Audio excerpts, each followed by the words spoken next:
Lost your vehicle title in Texas? Don't worry, we've got you covered with the simple steps to get a replacement fast. First things first, a lost title doesn't mean you're stuck. In Texas, you can apply for a replacement title through the Texas Department of Motor Vehicles, or TXDMV. Once on the site, search for Get a Copy of Your Vehicle Title. Here's what you need to do. Step 1. Fill out Form VTR 34, the application for a certified copy of title. You can download it from the TXDMV website. Step 2.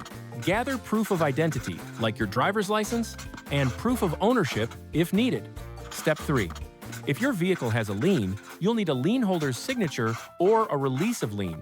Step 4. Submit your application in person at a TXDMV office or mail it in.